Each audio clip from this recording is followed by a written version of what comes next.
Hello, welcome. This is going to be the first of 9 different recordings that I'm going to be doing talking about the classes and weapons of Team Fortress 2. Now, if you've known me from Face Punch before the forums were shut down by Gary, you may already know who I am and what familiarity I have with the game. For those who don't, I, excuse me, I am one of, no, this is going to be entirely unedited, unscripted, and just kind of unfiltered me vomiting my ideas from my brain into the microphone. So forgive me for going off on a bit of a tangent. So who I am one of the designers slash programmers for Game Garrison. I've worked on several games of my own creation. I've done QA work for some games. I've been consultant for some games, and I've been participating in internal playtesting for some others that I'm not allowed to speak about. Now, this makes me uniquely qualified as far as the people who talk about TF2 and balance on YouTube, mostly because I actually have credentials, unlike the rest of the masses. Now, this does not preclude me from having either poorly thought out or wrong opinions regarding individual items, but my intention is to get as close to what can consider to be a an understanding of what the design process and balancing process is, looking at several levels of a weapon and class application, both in competitive and public servers. Now, I've not played at like invite level. I have played a little bit of competitive, but I do keep my ear open for how things are shaping up, while predominantly most of my time is going to be spent pubbing it up in either matchmaking, community servers, without crits, and so on. So my perspective is one of a player, but then looking at it through the lens of how a designer might look at it. Now, I rolled a d9 before I started here to select the first class, and we happen to roll on Pyro. Pyro is a mechanically awkward class, primarily because it is designed around the ease of use. This is actually, if you go into some interviews that Robin Walker has done, Pyro in the original Team Fortress mod for Quake literally was created because of the desire to accommodate people with poor networking. So, just on a principled level, Pyro is designed to be easy, and that is fine. Classes having their depth come from the application of their tools, or a heightened importance of positioning and game sense, that is fine. Not every class needs to be as mechanically complex as, say, Soldier or Demoman with explosive jumping, or as ADM import focused as, say, Scout or Sniper. There are some that just benefit better from being more overarching skill sets that can be shared between classes. Now, Pyro being as mechanically simple to aim is both a source of um, pleasure for those who may not have that much mechanical skill, and a source of strife for those who randomly got licked by a flame and suffer 60 damage because of it, even if the pyro did not necessarily aim at them in the first place. Now, this has been addressed already in Jungle Inferno by implementing a couple mechanics predominantly focused on requiring the pyro to be more active in the way that he is applying his flames in order to reap the benefits of better afterburn. Now, the mechanics of this are kind of convoluted, and if I actually don't recall all of them off the top of my head. However, just a cursory revisit of the wiki reminds me that it's a flat damage rate, and what scales is the duration. So, for most flamethrowers, it's going to be 8 damage a second, scaling up to 10 seconds at maximum burn duration. Um, And that's not necessarily a bad thing, but it gets messy mechanically because of all the things relating to source and the way it handles particles that aren't consumed when they hit things, and you just have odd hitboxes on them. You have lag compensation to worry about. It is a saying it's a disaster is a bit of an exaggeration. The class is still technically functional, but with the changes that were invoked in Jungle Inferno, you did wind up seeing a bit of a departure from the way that Pyros tend to use the flamethrowers. You wind up seeing a lot more opting to use probably the most controversial being the Scorch Shot, specifically because of the ease of applying full strength afterburn versus, say, the Flamethrower, where if you aim at someone directly and you've shoved the nozzle right up their ass and you pull the trigger, you're not getting full damage there, especially if they whip around and shred you with a minigun. Um, as far as general mechanics go, this is probably the part where I would probably be considered the least experienced in the way specifically that Source engine would handle things. But I will still put out my thoughts in general terms of what I would want out of a theoretical reworked flamethrower. This is all pie in the sky stuff. I don't expect dramatic changes to happen, but it is a fun mental exercise to take upon oneself to just see where can you take everything and why are you taking things in certain directions.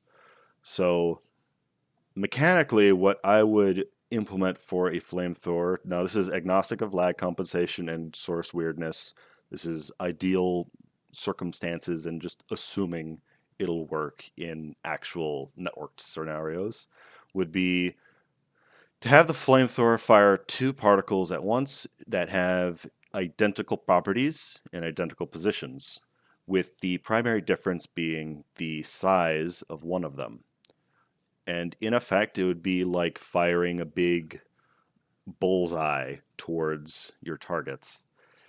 And the idea would be the smaller one would be the source of both higher damage and higher afterburn intensity, while the more generous large projectile would allow the pyro to still be easy to aim with, but with lesser effectiveness because they're not focusing.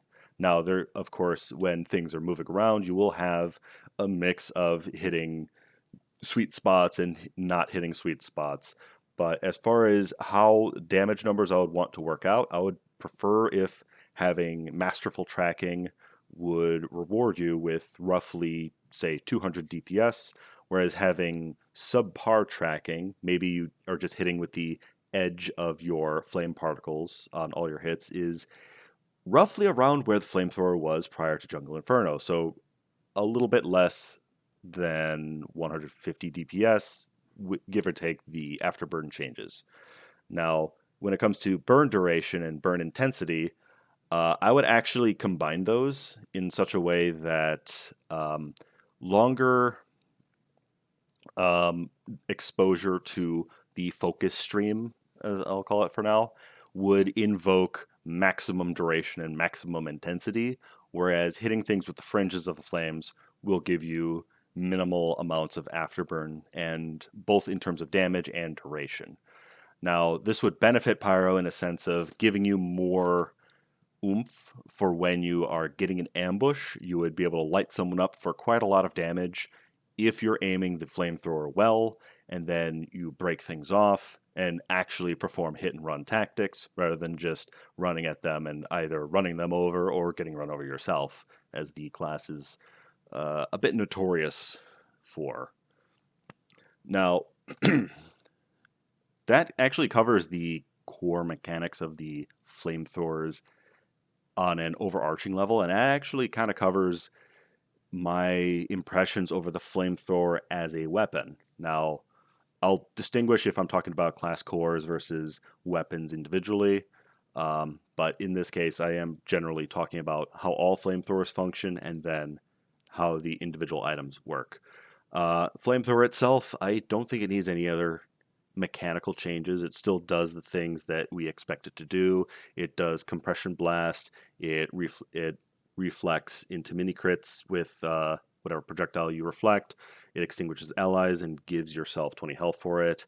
And it has a buggy interaction with the metagun and a dispenser where it'll cut the healing effectiveness down.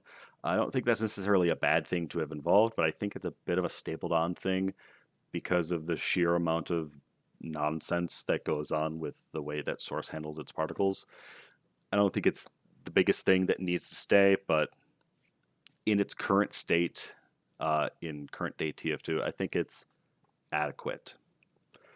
Now, on to the next item. This is the first one that was added as part of the Pyro update, the Backburner.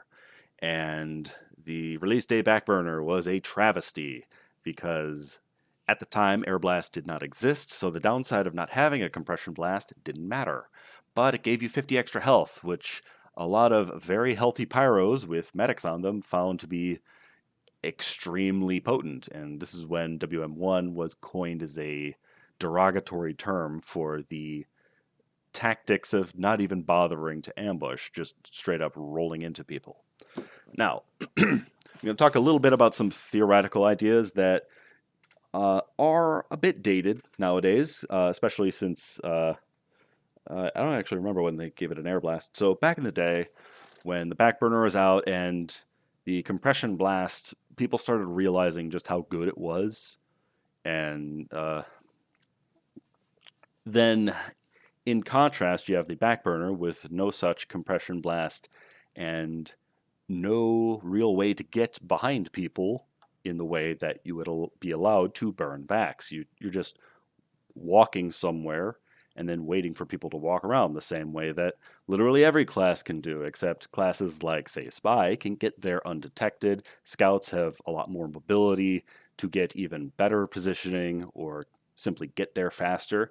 And on top of that, it's a better combat class. So back in the day, my thought process was the Backburner should have an alternate fire of its own that would fire a fireball, because the design of the weapon is like a dragon's head, and this fireball would effectively act as if it's a short-range incendiary rocket. You would be able to use it to rocket jump or just do damage to people with it, such that you can get yourself into position to actually pull off your ambushes in the similar way that a soldier would. In current day TF2, I do not think this is as necessary of a thing to have pivoted to. I think that the Air Blast is a considerable improvement to the class as a whole, primarily because with a class that has such poor range, it needs to have something to either defend itself when it's not in the effective range that it needs to be, or it needs a tool to allow it to close the distance to then be in that effective range. Now, current day Pyro still has this problem when it comes to having to deal with hit scan classes, notably heavy, scout, sniper, and the almighty sentry gun. Pyro doesn't have that great of options when dealing with them, but Pyro does have fairly decent options when it comes to the soldier and double man matchup. Obviously, the two explosive classes have a bit of a leg up when it comes to raw staying power as well as damage, but Pyro does effectively function as a soft check on them. It's not a hard counter in any capacity, but it makes players have to second guess how they operate when a Pyro that knows how to left and right click is involved. But Backburner, I would not change from its current iteration. The steep afterburn, or the steep air blast cost is a bit of a stinker when it comes to extinguishing allies, but I do not think that it's necessarily. Well, no, I don't think that the air blast should involve a refund on extinguish. I think that might be a little bit too good overall. I know the Backburner would definitely benefit from it, but it's one of those things where it's a directly beneficial thing to have for the team, but it drains the Pyro's ammo so quickly that it's a bit of a piss off. Next up is the degreaser. Now the degreaser It's had a bit of a fall from fame. It's not as strong as it used to be, primarily because of a universal buff to weapon switch speeds. That happened at the same time that the weapon itself didn't have, it had its weapon switch speeds nerfed a bit. Most notably the switch from speed, whereas the switch to speed is still approximately the same amount of time, but the switch from speed is a bit hampered. Now, I don't actually think this is necessarily a bad thing. The weapon is still perfectly usable for combo pyro. The difference nowadays is that combo pyro is not nearly as strong as it used to be. The biggest shift has been people understanding how to do flare punching on enemy pyros, since technically, as long as they're in a stream of flame particles, you can crit them with, say, the flare gun or the extinguisher.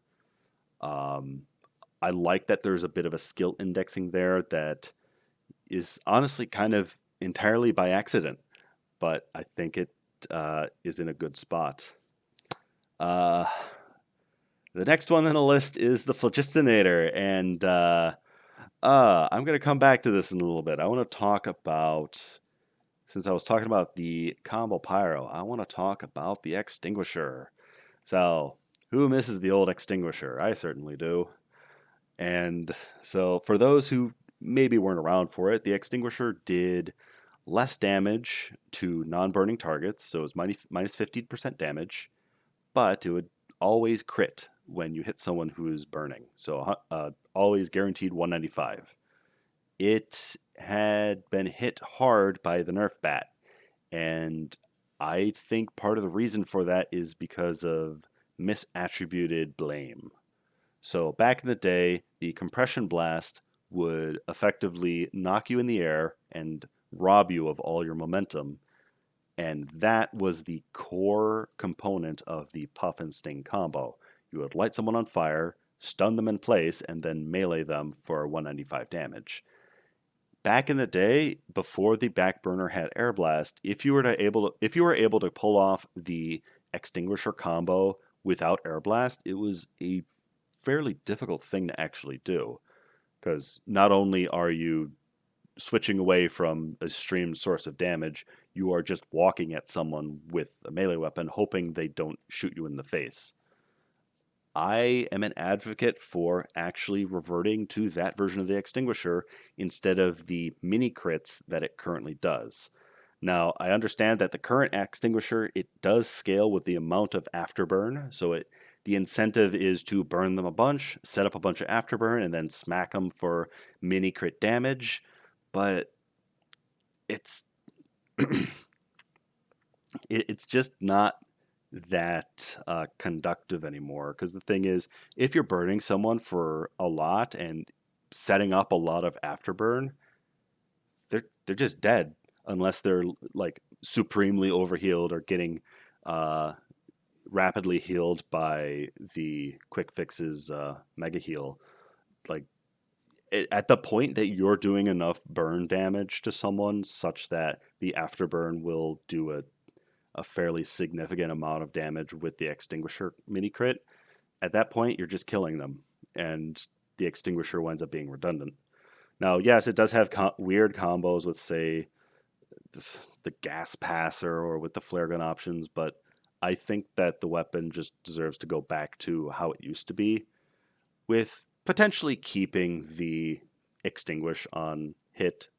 I think that's a neat little thing to add on, but the removal of the speed boost might be a bit contentious to some people, but I have something in mind regarding that. And I'll actually move on through melee weapons for a little bit.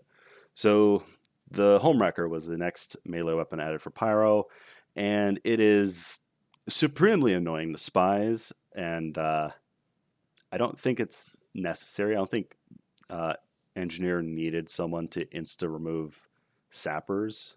Like the class already struggles enough, um, but I think that so before it was given electrosapper removal, it was just straight up extra damage to buildings, less damage to players. That's all it did.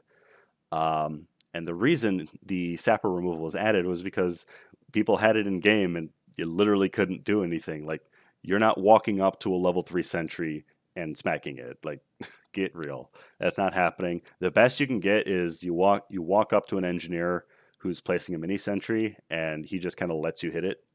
And that's kind of his fault for just kind of staring at you instead of, doing something.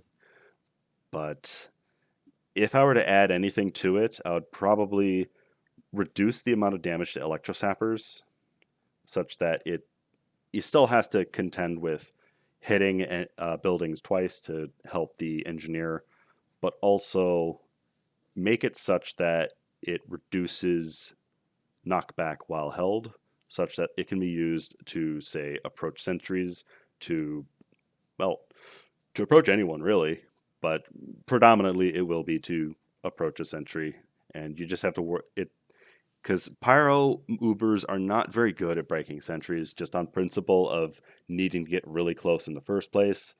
But then you have the other compounded issue of, okay, you get juggled by explosives or air blast, and you're now in the skybox getting pinned by 2, 3 sentries, and you just kind of wait for the Uber to run out and you die.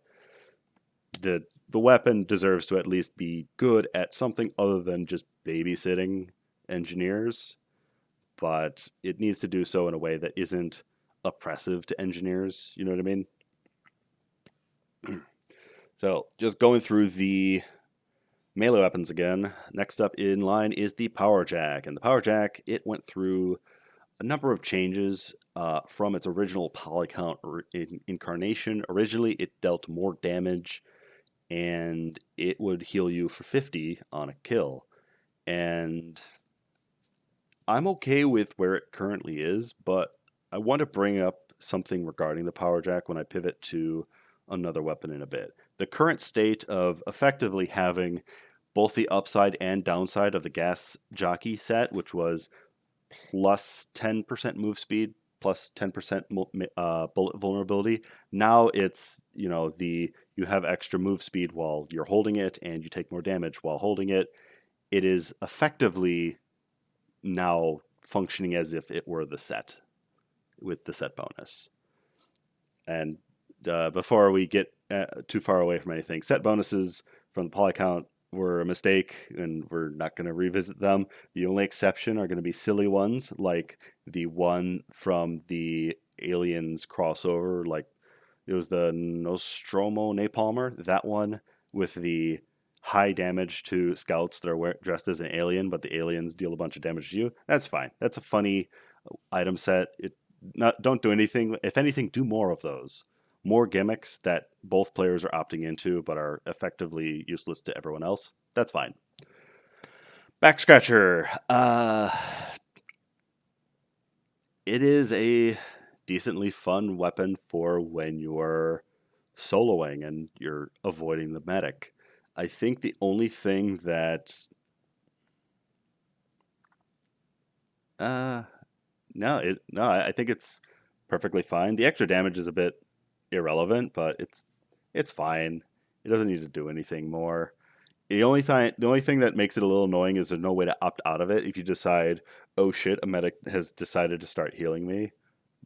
But the Crusader's crossbow does bypass that, and that is just one component of the Crusader's crossbow being above and beyond the strength of literally every other medic primary. We'll get to that in the medic video, but I think the only thing that might be justified is also making it reduce the Crusader's crossbow. So it's only health packs that give you extra health, and literally everything else, the cart, dispensers, metaguns, and the crossbow reduce the amount of healing they get you. So next up, a weapon that I'm sure most of you don't even remember exists, the Sharpened Volcano Fragment. So for those who don't remember what this stupid thing does, when you hit someone, you light them on fire for maximum duration. So it is 8 damage a second for 10 seconds, and then it just does 20% less damage. Now, in the context of just pyro melee weapons, it is technically stronger than the fire axe. And eh, the problem winds up being the other melee range item that lights people on fire is a fucking flamethrower. So there's no real reason to ever whip this thing out unless you're playing medieval mode or just memeing it for shits and giggles. The weapon has no justifiable reason to be used otherwise, and it's not even that useful for setting up like flare combos because again, you have a flamethrower. So you have no real reason to ever be using this thing. So this is where I wanted to bring up the old Power Jack. So at some point during the Power Jack's lifespan, they changed the way that the health on kill worked. The way it used to work on launch was as long as you had the item out and you scored a kill in some capacity, you would get the health reward.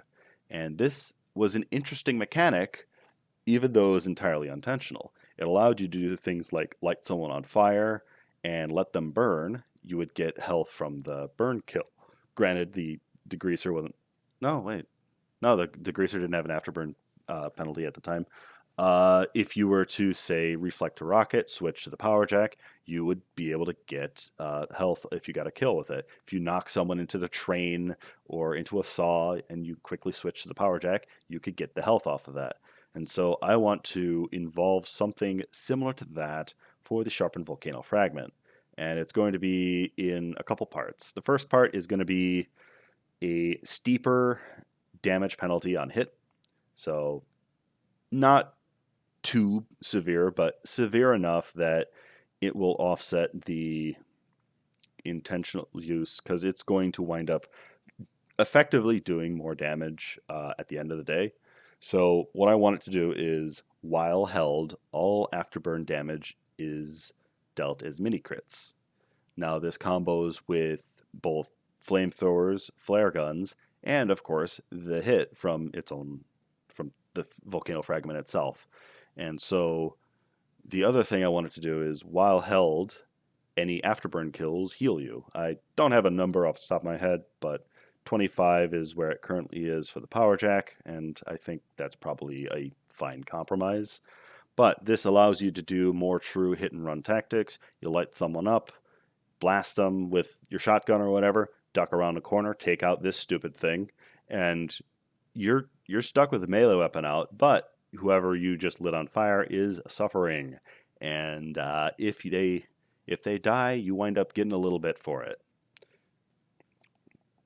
Oh boy. Next up is the third degree, and if you are familiar with the other weapons in the game, this is the only surviving direct upgrade in the game. And it doesn't matter. It's such a non-concern that no one gives a shit. And I don't either, but in principle, it should have a downside to justify the existence of the Fire Axe and the Lollychop and any other reskins.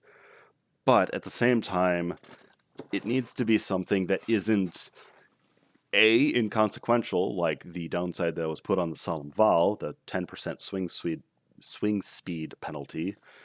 But I think it should be involved in the upside in some capacity, so there's a bit of play and counterplay within itself. I wound up just kind of having this idea firing off the hip, but a downside, like the only reason you use the third degree is to get the funny crit and kill every medic connected to someone through however many chains of metiguns there are. I think that's hilarious, but if you consider from the opposite perspective, there's very poor feedback that you are getting hit by a pyro with the third degree. And say, for example, a medic is healing a heavy and you're healing that medic. You don't even see the pyro walking up to the heavy. If he gets a crit, he kills everyone in the chain. And or even if he doesn't get a crit, you're just taking 65 damage from nowhere, and there's no direct feedback that something is happening regarding your metagun.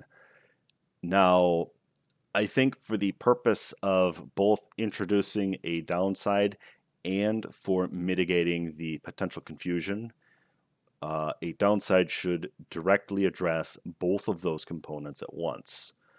And I would want it to also allow the weapon to have a purpose outside of the funny crit. Yes, the funny crit will stay. I'm not advocating for getting rid of that.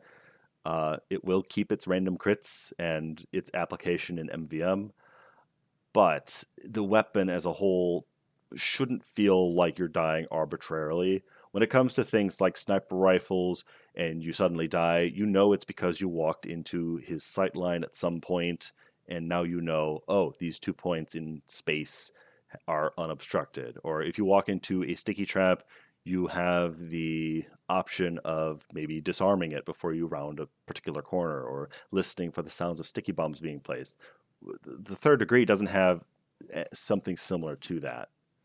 And so the proposition I would prefer would be to have it such that on hit sever all metagun connections.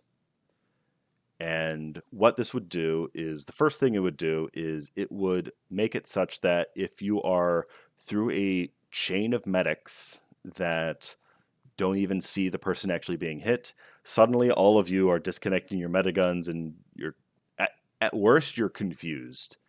And the other downside technically is that if you don't get that funny crit on the first hit, you're not getting a chance to really do that to a medic. However, I would allow this to happen even on Uber targets. Now, stun on Uber with the old Sandman was bullshit. We all knew it was bullshit because the scout could just run back into spawn, get another ball, and suddenly you're standing there for the next 20 seconds hoping for death. But if a third degree pyro walks up to a Uber combo, smacks either of them to sever the connection, and then what? The medic is going to try and reattach the beam, but that carries with it the downside of whenever medic switches Uber targets, regardless of which metagun he uses, the Uber gets drained faster. And Uber doesn't get removed immediately when you hit someone with the metagun. So what it does is it flashes them for like a second, and even if the metagun gets disconnected, they still have invulnerability for another half second or so. And so before the medic update nerfed that, it was possible for you to actually flash Uber on your entire team as they walk through a choke, and there would be no penalty for the metagun Uber duration. By enabling the Pyro to both temporarily create a vulnerability for either of the players, and by letting him intentionally shorten the duration of the Uber at high risk to himself. Like, let's not forget that it's still a very high risk maneuver to do, especially if it's, say, a Kritzkrieg. You walk up to him and you just kind of hope that he's in the middle of waiting for his next rocket to be ready to fire when he looks and sees you having smacked the medic once. But I think that involving a high risk but a possible downside that makes it less realistic to get, because if you're doing that with the stock fire axe, you're not nothing. Wait, I think I just made it even stronger of a weapon. Oh dear. Oh, maybe I should have involved another downside of some form. Oh, I don't want to latch something lazy onto it because that doesn't really fix anything. But I did want it to actually have a use outside of the funny meme. Um, uh, I mean, I guess technically you could put something on it like minus damage on players who aren't connected by meta beams, but I don't want to overcomplicate it. I was just kind of like meandering where my mind was going with this stupid thing and what could make it fun, both for the participant and for the other side. Because the other side, the third degree, is not fun. Uh, Mostly because you don't really know what's going on when you die unless you are familiar with what the weapon does and you see the pyro. but at the same time, it is a bit counterintuitive to, like the optimal play is to not heal your teammate, which is a bit of an odd catch 22 to give to medic. Medic doesn't need more bullshit to deal with. People already don't want to play medic in pubs, and it's stressful enough. And well, no one's gonna give a shit about this thing in competitive. Who gives a flying fuck? uh, Lollychop is Lollychop. Is just Fire Axe. Don't worry about it. No one cares. Neon Annihilator. Ever since the bug fix to the gas not being counted as wet, the weapon actually has found a bit of its own now. It's always had the niche of being able to be used to remove sappers, 2 hits, just like the wrenches, and much like my proposed homewrecker. But it also has the funny extra damage on wet players, which now that you can take the wet to the players, it's not awful. Gas Presser still has problems, but it's not an awful proposition anymore. It's probably fine. But the last melee in Pyro's arsenal is really bad for some godforsaken reason. The hot hand, it definitely is unique. It's got the kill feed notification, much like the holy mackerel. So you're like the intent is like you're humiliating people, but it does such piss poor damage. 20% damage is already a lot, but then it's split across 2 different hits. So if you land a crit with the first hit, you're usually flinging the person away and not landing the second hit. So it just kind of does fuck all for damage. And the speed boost you get is honestly pretty bad. It hardly lasts even a second. It feels like it's over before you even start. And if I'm going to be honest, I would want to move the speed bonus from the extinguisher to this thing and make it more like the disciplinary action, in such that it is usable with one with teammates, but also you could actually have a duration on the speed, such that say you slap your friend on the ass and then you switch your flamethrower and go zoom into another player.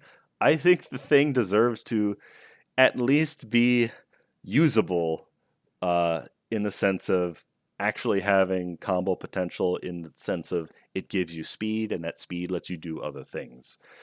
The damage is awful. It's just awful. I don't think it really needs to be minus 20%, especially when it's split over, when the slaps are, it's just bad for as a weapon. But I think at the very least, let me slap my friend on the ass. It'll be great, just like the locker rooms.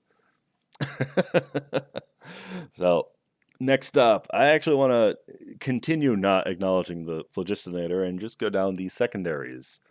Um, so, shotgun is shotgun. I don't really have anything to say about it. It is reliable. It's solid damage. It's on 4 classes. It's good on all of them. Arguably, you could say it's not great on heavy, but that's just because heavy has other options that are also really, really good. But as for pyro, shotgun's amazing. Flare gun, flare gun, flare gun, flare gun. Uh, so this thing used to not crit on hit. It used to not mini crit on hit. It used to just do inverse damage scaling, and much like the Crusader's crossbow does today, and boy was it bad. Then they tried putting mini crits on burning targets and then full crits, and it's good now. Like, it's not amazing, but obviously the biggest issue it has is when it comes to enemy pyros, you need to flare punch them, or otherwise you're just doing shit for damage. And of course, it's also fairly ineffective when it comes to dealing with the likes of Demo Knights, the likes of Sentries, because it has lower volume of fire, unless you snipe the Engineer, in which case, good for you. But it has appropriate downsides for its upsides, and I would consider it probably one of the best designed shotgun alternatives in the entire game. Next up is the Detonator. This thing has It's fantastic as a mobility tool. So going back to the back burner, as I mentioned prior, with the where I wanted it to have a function sort of like the an explosive alt fire to get you around. I think the detonator has fulfilled that role sufficiently, such that I don't think it actually needs to go on any particular weapon. Uh, it lets you be mobile. It lets you control where your fire is being placed. So it always has a skill involvement, both for mobility's purposes and for the purpose of doing damage. And that lets me pivot into the escort shot. Everyone's least favorite flame-based secondary weapon. This thing is just plain annoying because it does comparable damage, comparable mobility, but it's way, way easier to apply afterburn, and that's really annoying to be on the receiving end of. It also gets a lot of flack for the the combination of the Phlogistinator and the Scorch Shot just feeding itself oomph bar.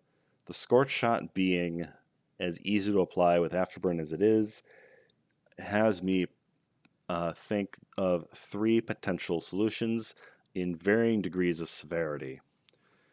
Now, if I'm going to keep things conservative, this is going to be tweaks that I could realistically expect the TFTM to maybe actually implement.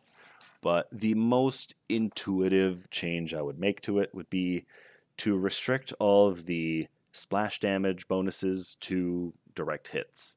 If you don't hit someone, you don't get a benefit. Seems simple enough.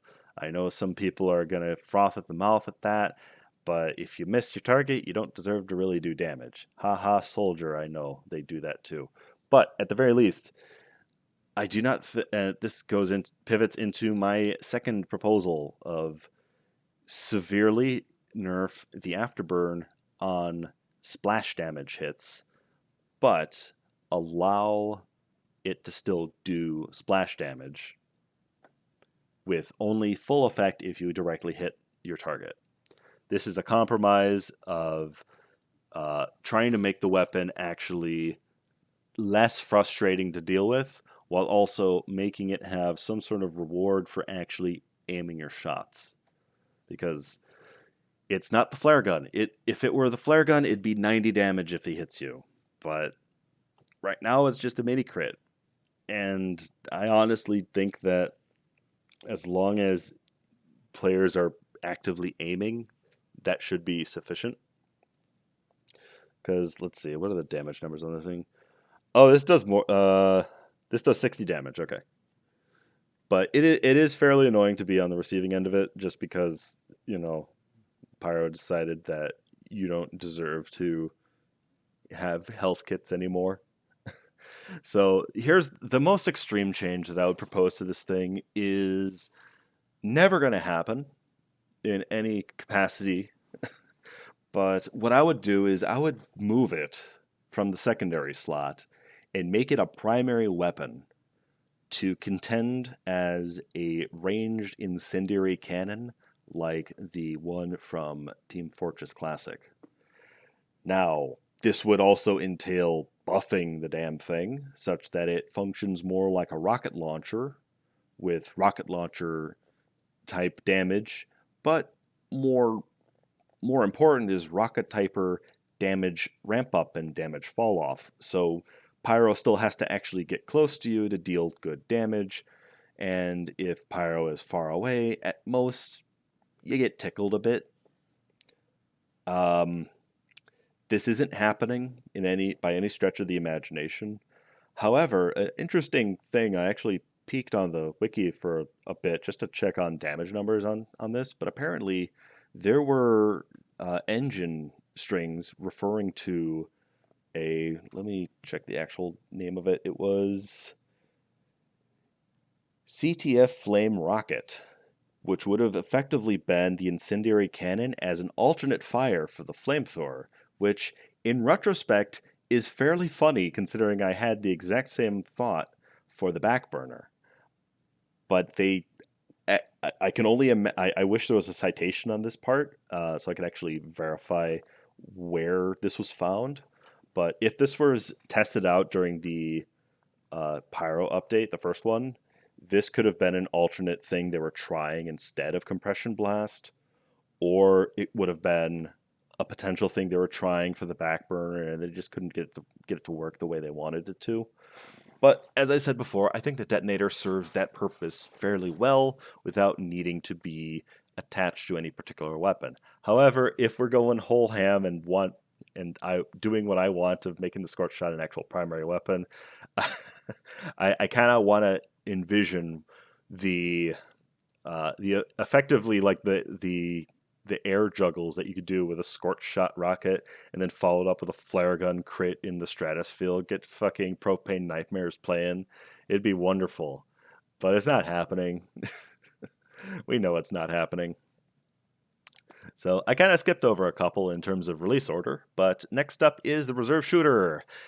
This thing didn't really belong on Pyro to begin with. It was designed solely as a soldier weapon, and a bit of a funny story with this. So, anyone who remembers the steam powered user forums before they got replaced and entirely with the steam powered user discussions, back in the day, I actually proposed something that was very similar to the reserve shooter, where the idea for it was based on Duck Hunt, of all things. The idea was it would have 3 rounds in the mag, and if someone was rocket jumping, it would deal a crit, and it would make them fall head first into the ground like the ducks do. Obviously, in retrospect, holy shit, crits, that's a horrible idea. But it was amusing to me when they actually added the reserve shooter, and it did basically the same thing. So, what makes it weird on Pyro? Uh, it really only existed on Pyro because of the Air Blast combo uh, of yore, with the stun lock applied to the Air Blast. You could easily just put someone in the air and nail them with a reserve shooter crit. It was basically the same thing that happened to the extinguisher because people complained to high hell about this thing. And it was another case of the wrong weapon getting the blame.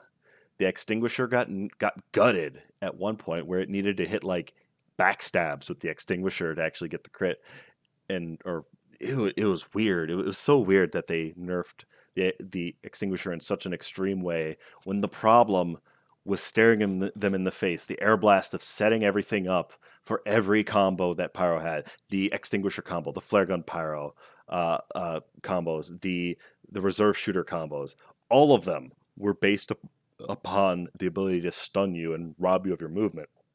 And the reserve shooter just happened to be the next on the chopping block. It got nerfed to no longer be allowed to combo with air blast. And now you look at the weapon and it's just about blast jumps and technically reflect rockets. You could combo with that, but it's kind of an irrelevant weapon now. Like you only really would ever take it if you're dealing with a lot of jumpers. And while it used to only apply the mini crits I think it was 3 seconds after switching to it, the old reserve shooter. Nowadays, it's just always active, so it functions as a no, it still does that. Never mind. But still, like it is just an anti-jumper weapon, and if you are keeping your ear to all levels of play, that specific element of it is why the reserve shooter specifically is banned in competitive leagues. Not all, but from what I understand, it's banned in most because it slows down the format. It makes jumping less fun because it's kind of a prisoner's dilemma situation of I want to jump because jumping allows me to make space, it allows me to bomb, allows me to make sacrificial plays and potentially make trades. And then someone whips out the reserve shooter and says, no, you're not allowed to do that anymore. They lose access to a tool that they find fun. That is completely fine. And I think it's worth stressing at some point while I go over this that the the entity known as the comp player base, they're not out to steal your fun as much as people may want to cope about nerfs that are ultimately Valve's responsibility to apply. Comp players are not responsible for what Valve does with feedback. Valve kept their ear to the ground and listened to feedback from all breadths of their own player base. That includes competitive players, it includes pub players, it includes people who don't even play the fucking game. They collect feedback from everyone and they aggregate that with their own internal testing. That is what informs a lot of the decisions they've made, regardless if we think they made the right call with it or not. They might have been misinformed in the way that they analyze things. They may have just been plain wrong and misinterpreted information that was in front of them. That was the case when it came to nerfing the extinguisher and reserve shooter, and instead of adjusting the air blast it took time for them to digest that information. It might not be easy to parse that through a lot of, say, there's like 50 threads complaining about the extinguisher. It's a lot harder to see, the compression blast is the cause and not the thing that everyone is actively complaining about, because that's the thing they see killing them. So the reserve shooter being nerfed, I could see it being justified, and I could also see a justification for keeping it as is. And the tricky thing is if you try to balance this specifically in a way that allows it to be unbanned in competitive leagues, I don't know if it really matters. Because if, for example, I were to propose that the weapon only give you mini crits on enemies that are knocked airborne by your team's knockback sources. So that would be your team's explosions, your compression blasts, your maybe even include no, I wouldn't include bullets because that is a mess to try and parse out. Like, okay, at what point are they considered knocked airborne if it's bullets? But it gets weird when it comes to like, okay, someone gets juggled and then they uh, rocket jump off the wall while they're in the air. Whose knockback is that now? Is it their knockback? Is it your team's knockback? As far as the engine's concerned, it's not yours anymore. And so it just kind of becomes messy.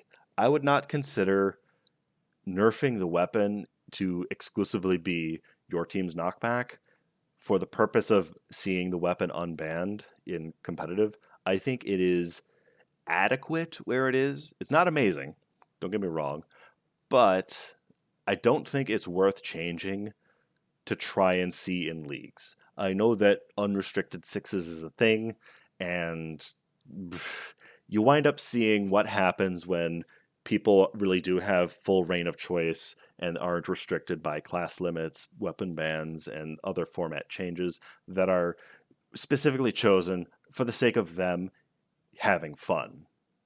Everyone has their own idea of what's fun. Everyone has the desire for the game to be fun to play and to play against.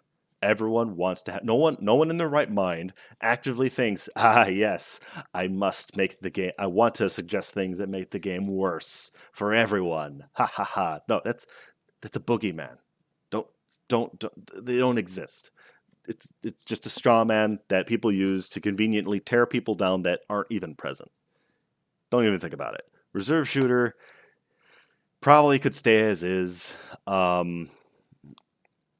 If it were up to me, I would potentially swap out the weapon switch speed in favor of a tighter spread.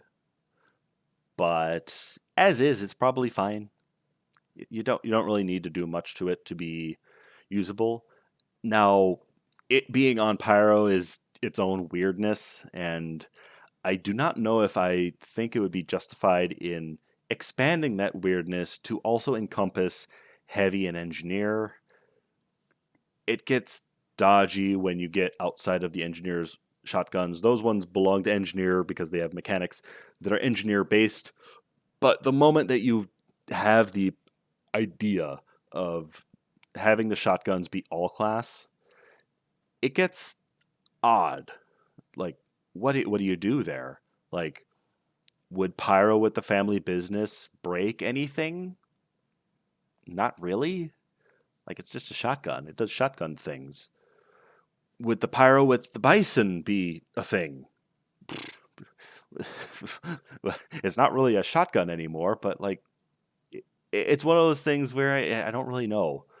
And if we were in the instance of when the reserve shooter was initially added to pyro, I think it just should have stayed on soldier and never been given to pyro. I mean, it's specifically part of a soldier item set. It was specifically designed for soldier for comboing with his rockets.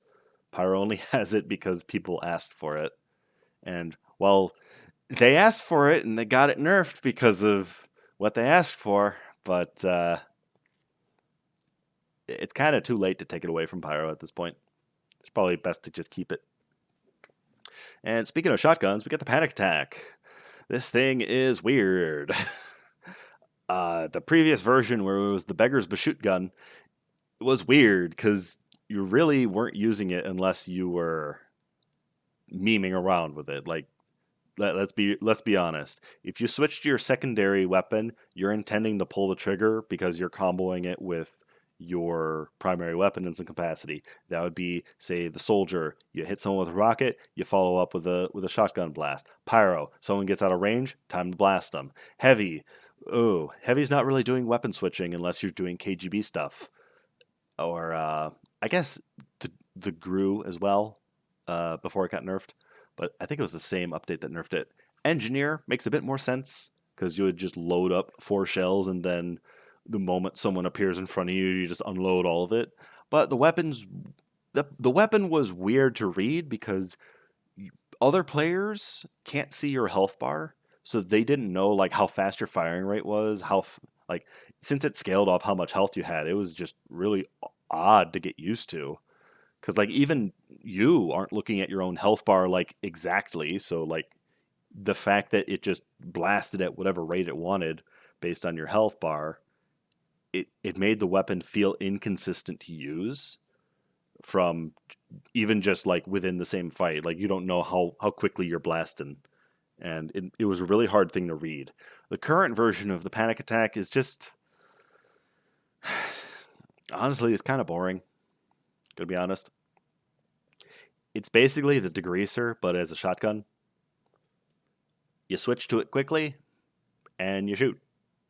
That's it. That's all it really does. Yeah, it has the fixed shot pattern. Yeah, it has the successive shots becoming less accurate.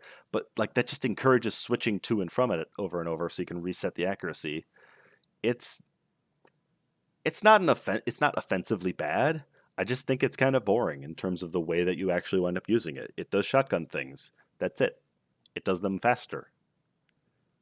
Faster when you switch to it, but not so great in prolonged fights. It's balanced in that sense. It's just boring. Not everything's going to be interesting when it comes to balance, but it has a clear trade off, and that's fine. I think that's perfectly acceptable. Uh, Next up is the stuff from Jungle Inferno. Sans the hot hand. I already went over that. So, I think I'll go over the gas passer first because it's recently seen a bit of resurgence in use, and it's still bad. As much as people would love to have the damn thing usable, it's still really bad. And I think it's got a couple small problems that actually, I think if these small problems were addressed, the weapon would actually be in a usable state. It would still be completely hampered with the fact that you are giving up all of your ranged options to have this. I think it's okay if the damage benefit is justified. So the first thing that I think is a problem is the fact that the the wetness is consumed immediately upon someone getting hit. So this damages the Neon Annihilator combo, where if you throw it at someone and this person takes 1 damage from anything, the shortstop shove, a scout comes up and pushes them. They're lit on fire and it consumes the gas. And now you are no longer doing Neon Annihilator crits. I think the damn thing should not remove the damn wetness. I think that should stay. you like it it doesn't matter. It's such an inconsequential thing. I think the wetness should stay specifically for the Neon Annihilator combo. But one other thing that is a pretty obvious problem is afterburn is really easy to remove.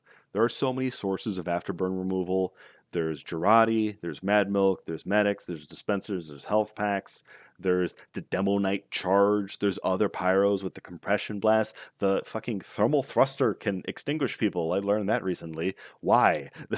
That's so weird. Why do that? But the thing is, like, you throw the gas at someone or a group of someone's, they get lit on fire, and then all of it's gone. And then everything you just did is gone. So, this is number two. Second thing I'd change. Uh, well, actually, no, it's kind of the same thing. Keep the wetness, the gas itself, keep it on the targets until it naturally decays. I guess Demo Knight charge is acceptable because he naturally just like runs away from his wetness. So he's like one of those air dryers you see in the bathroom. He runs that fast. But I think what needs to happen is the wetness of the gas stays on the victims until it naturally decays. Full stop. Now, this makes it such that one, you can do Neon Annihilator things with it, but also it allows you to kind of soft deny an area, even if people are actively extinguishing fires. This forces them either out of the space or to contend with your damage. And speaking of damage, here's the other thing that I think needs to be changed. It should probably take a little bit of a page from MVM. Now, I'm not suggesting it get explode on ignite and do 300 damage. That's insane. Oh God, I don't really want to discuss anything about MVM, but that's probably one thing I'll wind up discussing here once I finish with the PvP discussion of Gas Passer. So the Gas Passer, I think, just needs to do flare damage to someone when they get ignited by the Gas Passer. So you set them up, you do however much damage you do, and then they take like 30 damage up front, and then they're lit on fire. You are giving up a lot of damage potential by willfully giving up your secondary weapon. This thing better do some fucking damage, and Afterburn does not cut it on its own. Now, the benefit of my previous suggestion is this allows players who are maybe not really attentive to extinguish themselves and then immediately get themselves lit back on fire, setting up a deadly chain combo if they continue to sit in the cloud and continue getting shot. This is an easy solvable problem. Get out of the thing that's shooting you. Pretty easy. But I think that allowing the Gas Passer to effectively do 90 damage on hit, it's basically the flare gun, but it sucks. It's fine for it to do flare gun damage, but be awful at it, because unlike the Scorch Shot or the flare gun, it doesn't have a 1.5 second interval. You're waiting an entire minute between attempts. I think you deserve to at least do some damage. And the last thing I'd change, give it a kill icon. Why does it use the flamethrower kill icon? Even if you don't have the flamethrower equipped, it still uses it. Like, is it that hard to make a gas icon? Come on. It's been, what, 7 years? We can have one. No one's been using it. That's why no one's been complaining yet. I'll be the first. So, the last weapon from Jungle Inferno is the Thermal Thruster. This thing is odd in the sense that it has the same problem as the Gas Passer of you're giving up your secondary ranged option full stop in order to be better at closing the distance to then be in your effective range. Now, it has problems when it comes to that. When you use it like the detonator of getting into position before an ambush, it is okay. Like, it's loud as hell, and you can't use it very frequently because the cooldowns are so long on it, and you can't use it in combat really, because it's so slow to deploy. Like, Like with the detonator, you could do like fucking you could jump at someone and melee them like you're market gardening them. It's fantastic. But you can't do something like that with a thermal thruster. Instead, you get fucking Goomba stomps with the effectively the man treads are equipped. Why? The other thing that makes the thing kind of awkward to use is it doesn't really benefit from the same movement skills that you develop as soldier or demo man. Like you don't have as much air control. You don't have as good of a way to actually like do interesting movement with it. It's just it feels like the movement is pre-baked and you just go there. Like like at that point it's just like one of those Halloween teleport spells, just really fucking loud instead of an actual like skilled way to use your weapon. The other thing is you can't use your two charges together. You can in MVM specifically, and you use that to like stun bots. I think that's interesting. I think the weapon should have been like that in PvP, where the weapon has a lot more and similar to blast jumps instead of whatever the hell they gave it now, where it doesn't really feel like you're blast jumping. Like I get that you're not actually literally blast jumping; you're using the thermal thruster as a jetpack, but it doesn't feel, like it doesn't feel right. It doesn't feel like a transferable skill. Now, I think that if it were more directly transferable to like sticky jumping and it allowed you more freedom with the way that you're spending your charges, maybe it allows you to use the other charge while you're airborne so you can actually mix up things. You could more reasonably justify the holster speed and the complete loss of ranged options because now you have a lot more aggressive of a tool that you can use to close gaps, weave in the air, and approach people. Obviously, it's not going to be nearly as strong as demo and soldiers options because they have a lot more flexibility at their disposal in the form of like sinks, pogos, air stickies. Pyro doesn't have anything close to it. Now, the trade off, of course, is that Pyro isn't spending health to do it, but Pyro's spending his ranged weapon. Uh, if you like the closest that you could compare that with would be the sticky jumper and rocket jumper, and those are both the rocket jumper more of a joke weapon. But the sticky jumper is actually fairly competent in its own right. I'll get to that in the Demo Man weapon review. Um, but the thermal thruster doesn't feel nearly as competent as the sticky jumper is, and that's probably I think the best. No, no, I think rocket jumper is probably the best corollary, but the rocket jumper is actually usable as a meme. uh, Meanwhile, the sticky jumper is actually usable in semi-serious use. Obviously, not competitive use, but like if you're pub stomping, you could reasonably do that with the sticky jumper because pipes are fantastic. They're amazing. Um, but I think that covers it for secondaries. Yes, it does. So coming back to the primaries and the ones I didn't want to talk about, I'm going to ignore the Phlogistonator again to talk about the Dragon's Fury.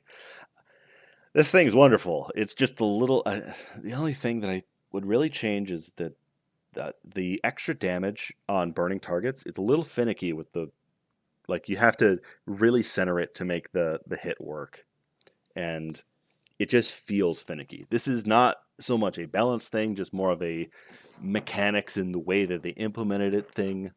The Dragon's Fury is absolutely fantastic in all other regards. It feels good to get actually use it.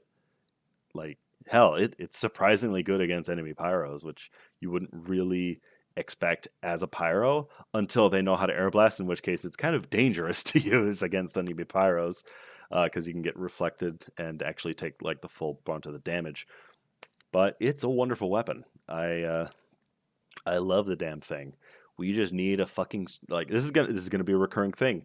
We need stranges of everything. We're missing a lot of stranges, and the Dragon's Fury is no stranger to that. Same with, I guess, the thermal thruster and gas passer too. But like, give us a strange dragon's fury, I beg you. More people will use it. I guarantee it. A lot of people use specific weapons because they have a kill tracker on it. I'm not even joking. It really is that simple. They want number go up, make their brain go happy. So, Phlogistinator. Didn't want to go over the. Wait, I missed one weapon. I could decide to talk about that instead. No, I'm gonna go with the Phlogistinator. I'm not gonna blue ball you any further. So the Phlogistinator is contentious and for fairly obvious reasons, but I'll go over it a bit. So Phlogistinator robs you of your Air Blast and random crits, but that's less concerning. But in exchange for no Air Blast, you have the option of just annihilating people by being able to store uh, effectively a personal Kritzkrieg every time you deal 300 damage with the fire. And that's not a lot of damage, honestly. That's, one heavy. It's or, two light classes and a little bit of afterburn on someone else. That's not a lot of damage to actually need. And while I mentioned earlier that the extinguisher and the reserve shooter were unfairly gutted because they were the final thing getting the kills, but they were being enabled by another mechanic, I'm going to contradict myself and say that the Phlogistinator, while it is primarily enabled by the Scorch Shot and to a lesser extent the Detonator, it is still fully at fault for its own regard. And that's because it's a win more weapon. It is the pub stomp flamethrower until they throw a lot of heavies at you. Because if you have this damn thing and someone shoves a metagun up your ass, you're just not dying, realistically speaking. Pubs struggle to deal with Phlogistinator pyros because the moment that anyone with any amount of competency shows up, the flog pyro generally will ask their friend to pocket them, and now you're in the exact same position, except now the pyro has more health, and pubs are notoriously not very well known for cooperating when it comes to killing one particular player. So I think there are a couple problems with the way that oomph is activated, and I think that alone will be enough to curtail the situations where a medic is just a massive enabler for the Phlogistinator. Um, Now, I still like going like even if you remove if you require oomph to charge off of flog damage and afterburn, it will still have the problems of being a pub stop weapon. So I think that at the core, that needs to be addressed as well. So oomph will require that it be done with the Phlogistinator, and what I would suggest is the Phlogistinator does not provide an Uber to the user, but it still provides knockback immunity, such that shooting someone with a rocket doesn't suddenly make them come out of the taunt. The other thing I would do is I would make the taunt be a unique animation with a unique pyro voice clip that cannot be masked. Now, what does that necessarily mean? So, when it comes to Pyro, Pyro doesn't have a lot of voice lines. If you hear of a Pyro doing any of the voice lines from the primary taunt, that could be a Pyro getting a domination. It could be a Pyro getting headshot or backstabbed. It could be several different taunts other than just the basic taunt. And like there's just so many things that it could be. If you don't have visibility of what that taunt is, you don't know what is technically there. And it's added on top of that. Pyro could start that and say like thank you or no and mask the entirety of the taunt's audio. And then you genuinely can't know that a flog is being prepared other than just having that like second sense in the back of your mind that something terrible is about to happen, that's not really the same as being properly presentable. So the game does have one voice line that is repurposed and cannot be masked, but it has unique property to it that makes it very obvious what it is. And that is the Demoman shield charges. Now, Demoman screaming like a crazy man is absolutely something you will hear when, say, he gets headshot. That's one of his crit death screams, or some of his taunts will have him use that as well. But what's unique is that, one, he cannot mask them because it is a property of the weapon and not a property of Demoman that makes the Demoman scream sound. So if you've ever played Randomizer and had a shield and you sounded like Demoman, that's why. It comes from the shield. And because of that, it also doesn't interact with the existing voice lines. So you can't mask them by saying need a sentry here or no or help or whatever. It's and the other thing, of course, is because the demo man is actively moving, he has a bit of a Doppler effect on him. So if you hear a scream approaching you, uh, you should probably back up. Whereas with the flog, okay, he's not moving.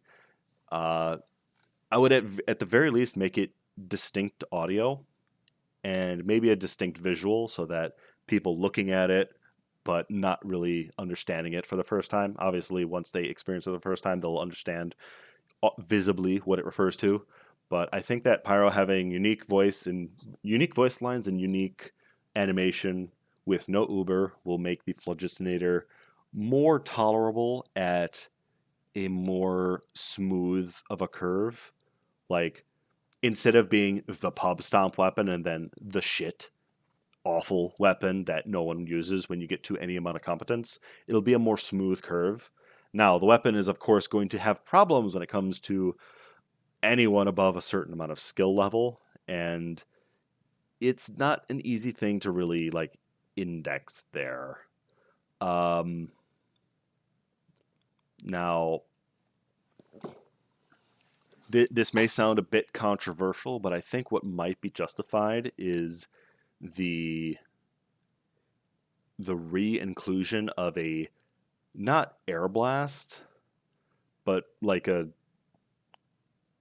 it would effectively function like an air blast, but it wouldn't actually reflect the projectiles, so that the Phlogistinator isn't completely shit out of luck when it comes to dealing with people at range that the Pyro notoriously has problems approaching.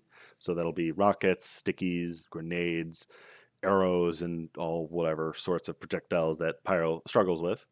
But I think that would be a more interesting way to make the weapon at least have something to do skillfully other than just run at people that don't know what to do about you with your crits and your fucking Uber shoved up your ass. Uh, I may sound a bit biased. I am. I'm not going to hide that. But the Phlogistinator is just kind of a mess at anywhere outside of medium skilled pubs. But it still runs into the same issues of the moment that enough medics shove their beam up that Pyro's ass, it starts becoming a game of kill the Octo Heavy, but with a Pyro instead. It's just not that engaging. Oh, whoa, where was that weapon I missed? Oh, oh yeah. So here's another weapon that most of you probably forgets exist: the Man Melter. It's garbage. It does one thing, and it doesn't do it very well. And I really wish it did something better, because the one benefit it really has doesn't really matter realistically. Like it's such an awkward thing. So mechanically, the weapon is weird because it doesn't really have a reload animation. Because technically, flares don't reload; they just fire with an animation between them that looks like reloading, kind of like the sniper rifles. But every time you draw the weapon, you're just kind of holding it, and then it clicks, and then you know you can fire it again. There's like a particle effect on it too, and you might not even know it's there. You mostly just listen for the click, which you might not even hear. So on paper, it does flare gun stuff. It's you know it does 30 damage. It burns them for 60 damage. That's literally exactly what the flare gun does. The difference is the flare gun gets a crit on a burning target, and this one doesn't. But it the compensation that you get is you have an alt fire that lets you consume the fire off of teammates, which heals you for 20 health, and then stores a crit. Now, storing crits are its own problem, but I think it's a much bigger problem on Pyro. So when it comes to something like, say, the Frontier Justice, when you have revenge crits stored, you do not want to spend those unless you're damn sure that you're going to spend it on something that is going to suffer 180 damage. You want to make that hit count. And Engineer has the facilities to actually accommodate that because he can hang out in his nest and just wait for people to show up to him, and he's fine. He has the sidearm, the pistol.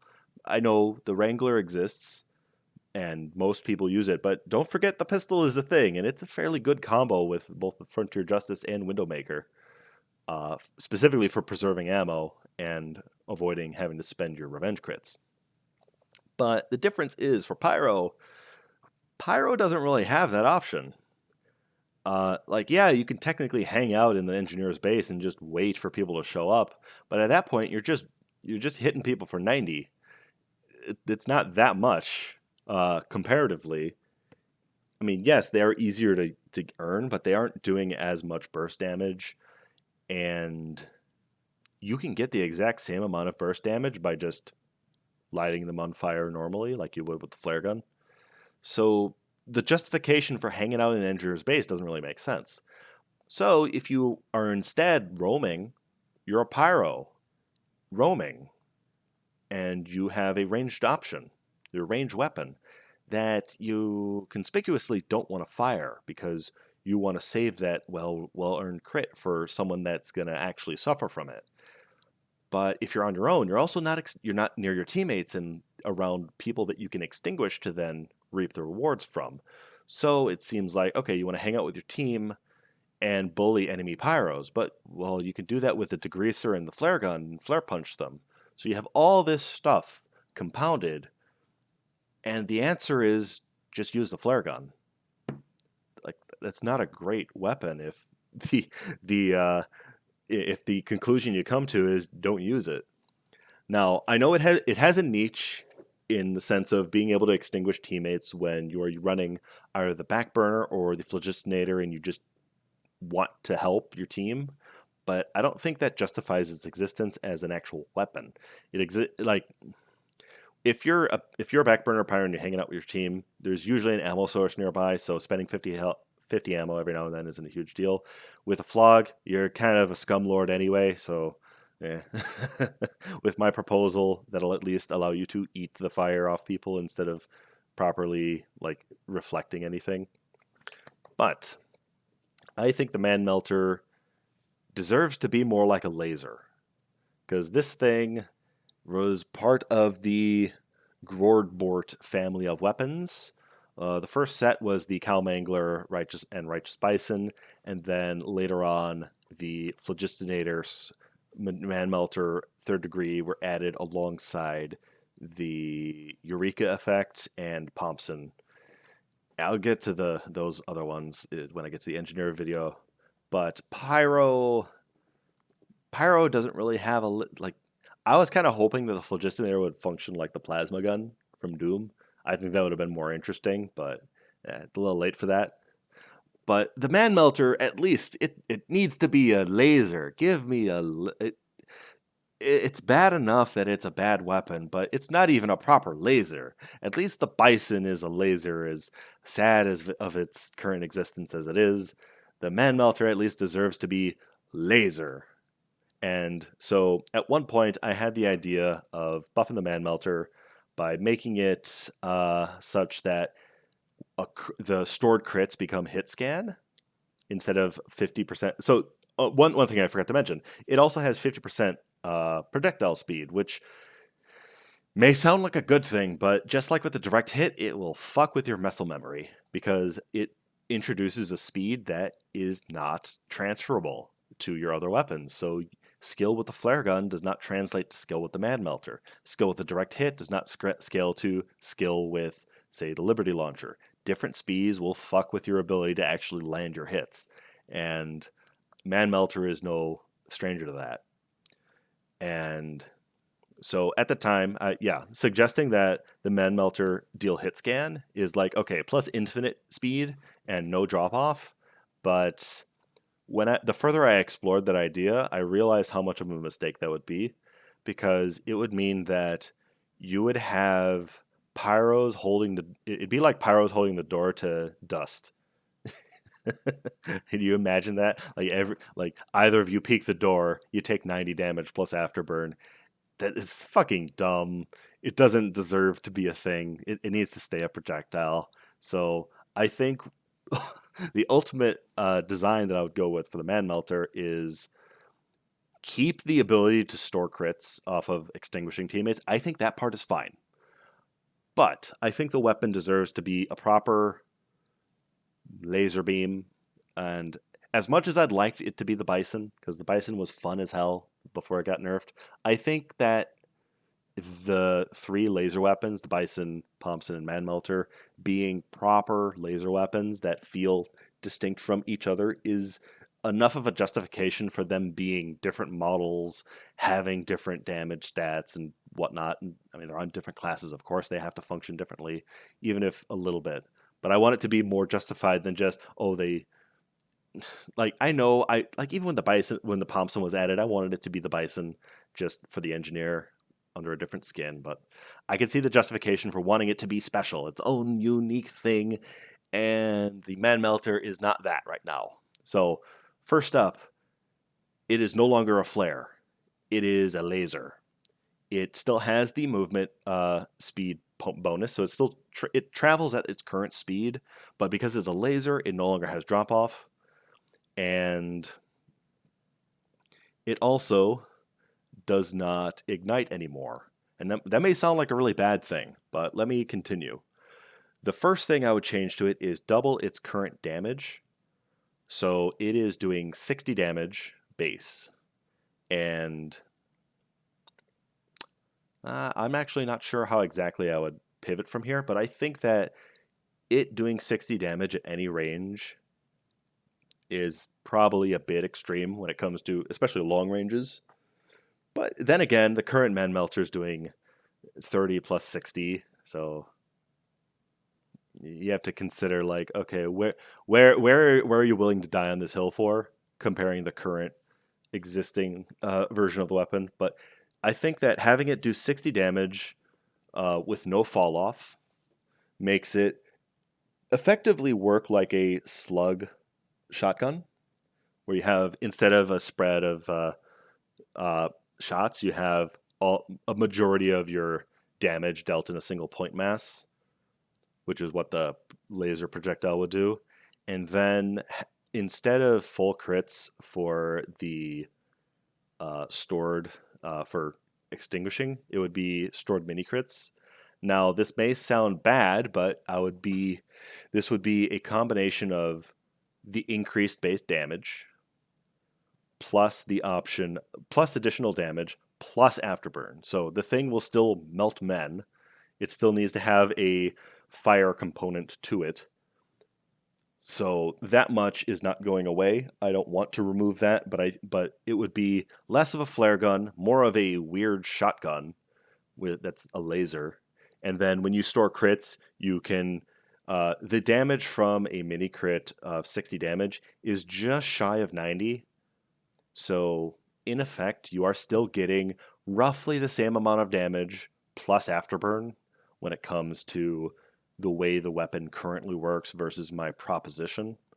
It's a difference of 9 damage that is mostly going to be negligible for most of the important breakpoints. That's not going to matter. It's still going to kill light classes. It's still going to maim medics. It will still two-shot the demo, and it will also allow you to do funny things like Kritzkrieg with it.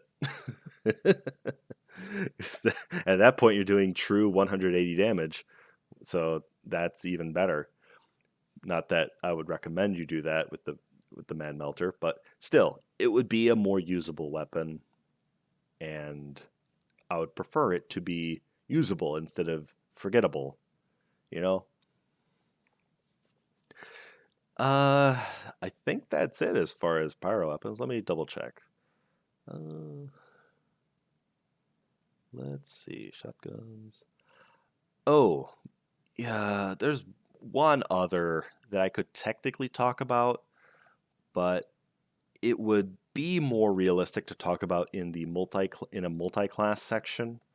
But since I'm not going to be coming back to Pyro at any point, I'll just talk about this now. So we already talked about the shotguns and them as a multi-class option. There was a weapon that was actually designed for Pyro originally, but Pyro didn't get. And that weapon was the Pain Train. You can look at the original mod page for it, and they show the Pain Train in the Pyro's hand, not in. Whereas we currently only have it in the hands of Soldier and Demoman. Would it be amazing for Pyro to have? Arguably, no. But I think it would be justified enough for Pyro to have. Pyro already struggles with bullet based enemies, so this is like a big gamble for Pyro to take, specifically for the purpose of capturing at a more readily pace. But I think Pyro would probably be fine with the Pain Train. I think that Pyro would probably be fine with the family business, if anything. Like yeah, I know I mentioned earlier that putting shotguns on all shotgun classes probably isn't going to be that big of an upset, but it it kind of just blurs everything. I don't know if it's justifiable, but as far as the pain train goes, is there really is there even a specific reason that only demo and soldier have it? Like like you could realistically put it on most classes and it'd be usable. Obviously not scout because he doesn't need a weapon that does 65 damage on hit for a melee, and he doesn't need triple capture rate. But for all the classes that have a basic melee weapon, with the exception of sniper, uh, I could see a justification for even heavy having the pain train. I don't think he would willingly do so, but I could see I could see a world where it is a realistic option for him at some points. But at the same time, Heavy's other melees are a lot more dynamic for his choices. And by dynamic, I mean you take Fist of Steel or you take Gru or you're messing around with the KGB.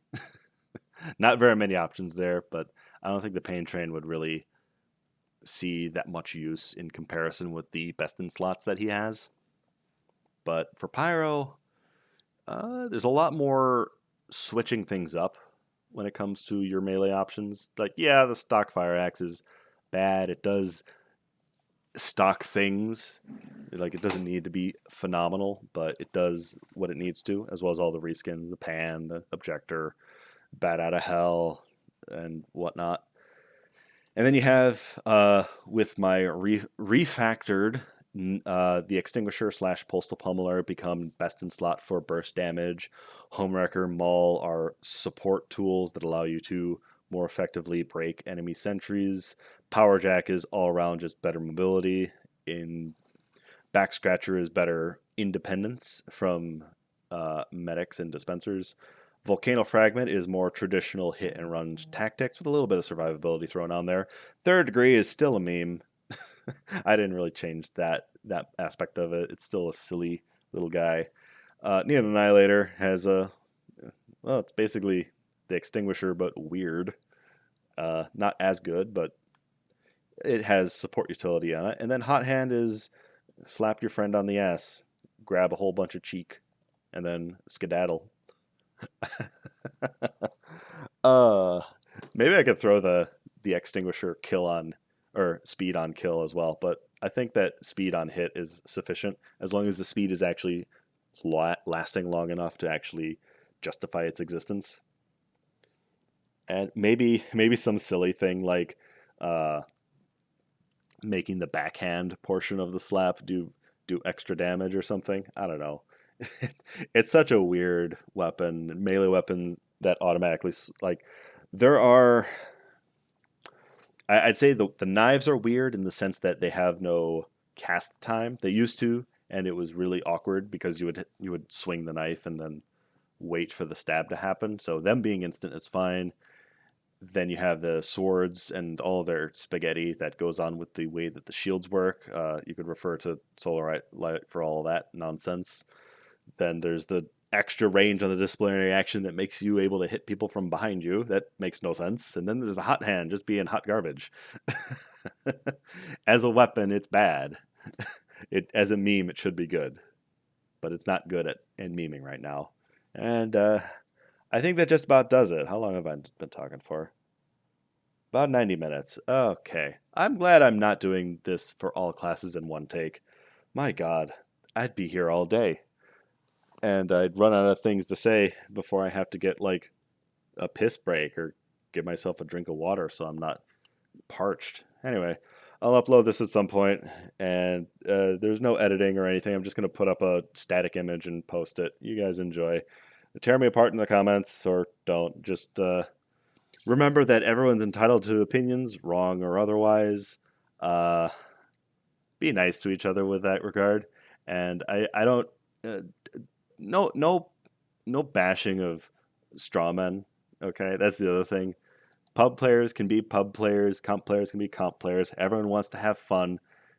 Understand that component. It's a game. It's not that serious. Anyway, take care, everyone.